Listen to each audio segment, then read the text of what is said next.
Welcome back friends आज हम pragmatics की एक मेजर थ्योरी को डिस्कस करेंगे जो कि काफ़ी इंपॉर्टेंट है। फ्रेंड्स, प्रैग्मेटिक्स पर मैं ऑलरेडी डिटेल्ड वीडियो बना चुका हूं। अगर आप इंटरेस्टेड हैं then you can watch it on my channel.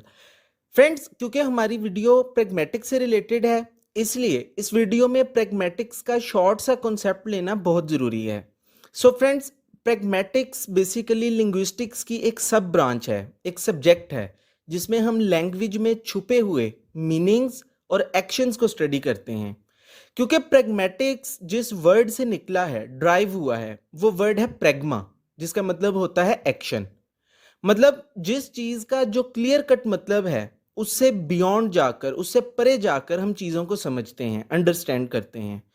Simply by definition, pragmatics is the study of intended meanings, intended means hidden meanings, and hidden actions in a language. Friends, आज की video में क्योंकि हम जिस theory को explain करेंगे वो action से डील कर रही है, hidden actions in a language. So हमारा मेन फोकस एक्शंस पर होगा। एनीवेज फ्रेंड्स, लैंग्वेज में एक्शंस कैसे हिडन होते हैं, इसको आप एक एग्जांपल से समझें। फ्रेंड्स, फॉर एग्जांपल, आपका कोई फ्रेंड आपके रूम में आया और उसने आपके रूम का डोर बंद नहीं किया। तभी आपने उससे कहा कि यार आज बाहर बहुत ठंड है। ये सुनते ही उसने जल्दी से डोर बंद कर दिया। फ्रेंड्स, अब इधर पॉइंट की बात यह है कि आपने उसे डोर बंद करने के लिए डायरेक्टली नहीं कहा, आपने तो सिर्फ कहा कि ठंड बहुत है, तो उसने डोर कैसे बंद कर दिया। तो फ्रेंड्स, इसी को कहते हैं कि लैंग्वेज में एक्शंस हिडन होते हैं। क्योंकि आपका दोस्त समझ चुका था कि आप ठंड को अवॉइड करना चाह रहे हैं और आपको ठंड लग रही है, इसलिए उसने डोर बंद कर दिया। सो फ्रेंड्स, एक बेसिक सा आइडिया आपको हो गया होगा कि लैंग्वेज में एक्शंस कैसे हाइड होते हैं। उन एक्शंस को जो हमारे बोलने में और हमारी स्पीच में हाइड होते हैं, हम स्पीच एक्ट्स कहते हैं। अब इन्हीं स्पीच एक्ट्स को बेस बनाकर, इन्हीं एक्शंस को बेस बनाकर एक ब्रिटिश फिलोसोफर J.L. ऑस्टिन, उन्होंने एक थ्योरी प्रपोज की थी। और ये थ्योरी प्रपोज उन्होंने अपने एक फेमस वर्क में की थी जिसका नाम था how to do things with words, जिसमें उन्होंने इन एक्शंस को 3 मेजर कैटेगरीज में डिवाइड किया था। So first is locutionary act. Friends, locutionary act उस एक्ट को कहते हैं जिसमें हम सीधे सीधे से कुछ कहते हैं। मतलब हम कोई भी मीनिंगफुल बात करते हैं और जो बात हम करते हैं उसका वही मतलब होता है जो हमने कहा है। मीन्स कि उसका जो मतलब है, उसका जो मीनिंग है वो लिटरल होता है। फॉर एग्जाम्पल, मैं आपको कहूँ कि विंडो इज़ ओपन। अब इसका सीधा सा मतलब यही है कि विंडो ओपन है, मतलब खुली हुई है। So this is locutionary act.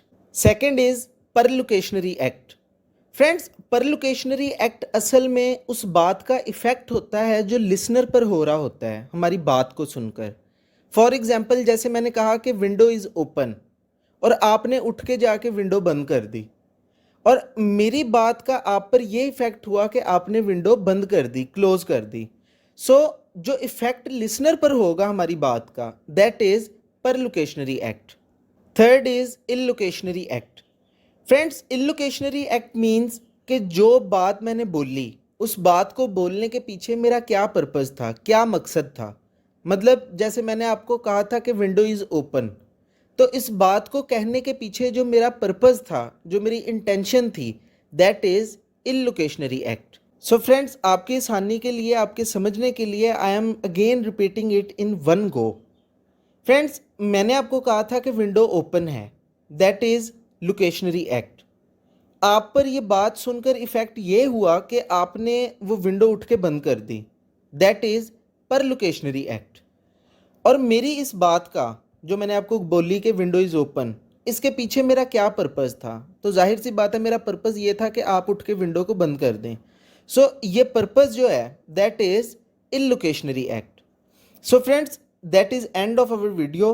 Hope so आपको लेक्चर अच्छे से समझ आ गया होगा। See you in next video with another theory in pragmatics. So thanks for watching.